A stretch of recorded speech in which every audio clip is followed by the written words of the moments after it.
fez no passado levou a vida dela à desgraça, fecha aspas, aí a fala do Silas Malafaia. Pois é, aí tá defendendo o quê? O senhor Edir Macedo? O Edir Macedo fez o seguinte, ele foi atrás de um seguidor, fez um prosélyto, fez 2 vezes filho do diabo. Foi assim que o senhor Edir Macedo fez, ou a senhora Igreja Universal fez. Porque se converter na Igreja da Universal é a mesma coisa que se converter ao satanismo, tá? Ou se converter ao Deus Mamon. Essa é a grande verdade. Porque a Igreja Universal ela não restaura ninguém. O único que pode restaurar, salvar, libertar, é o Espírito Santo convencendo o homem e a mulher de todo o seu erro, todo o seu pecado, através da pessoa bendita de Jesus Cristo. Mas ninguém.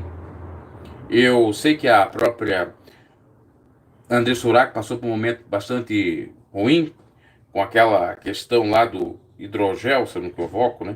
Era isso? E também viu a morte entre os olhos. Inclusive ela contou no Danilo Gentili que teve uma experiência de quase morte.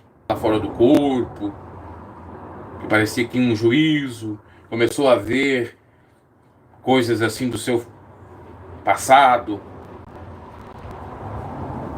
Até o Danilo perguntou, isso aí não era coisa da sua cabeça, delírio, já que você era ex-drogada e tal? Ou era drogada no momento? Acho que não. Olha, senhor Silas Malafaia, pelo amor de Deus, né? Por que ele não vai criticar o Edir Macedo com a fogueira santa que engana milhões e milhões?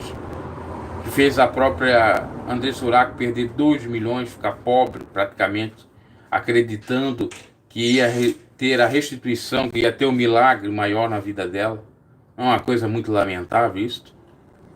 Por isso que eu, cada vez quando eu vejo essas notícias, eu fico incomodado e fico assim indignado, e passa até minha indignação aqui na live com esses pastores de Araque, tá?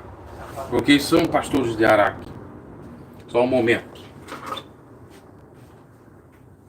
Então esses pastores de Araque incomodam, e são os mais idolatrados. E não pode falar deles que, senão eu sou esquerdista, né? Eu sou esquerdista mesmo, eu escrevo com a esquerda, né? Recentemente veio um aí ficar discutindo comigo sobre questão de Bíblia e política.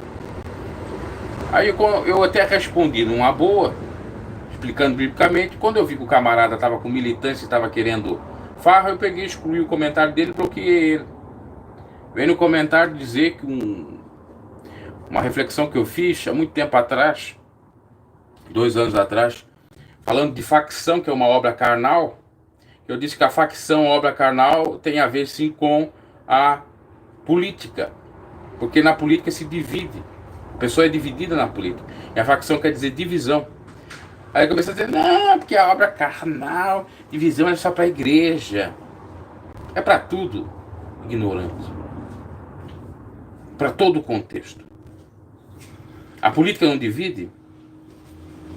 Outra, para quem não sabe, a própria religião foi a primeira a vir. A própria religião foi a primeira a vir. A própria religião está lá, em primeiro lugar. Em segundo lugar, quem que veio? A política.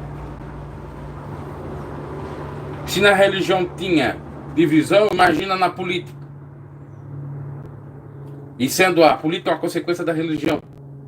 Então, aquela palavra que Paulo falou das obras carnais ser facção, é em todos os contextos. E divisão, inclusive, na família, divisão, inclusive, na igreja, no trabalho, na vizinhança, em todos os ambientes. Aí o camarada quer falar daquilo só no ambiente religioso, só para incomodar mesmo. Tem que explicar as coisas para os bebês, sim, como diz aquele outro lá. Você é um bebê. Você é um bebê. Se eu sou um bebê, aquele sujeitinho que é defensor daquele falso profeta sem vergonha do dia 30, é um feto. É um feto. E o curioso, a gente fala aqui desses falsos profetas. Esses falsos profetas estão ligados com política, né? E depois eles querem prejudicar a gente de alguma forma com a merda da política.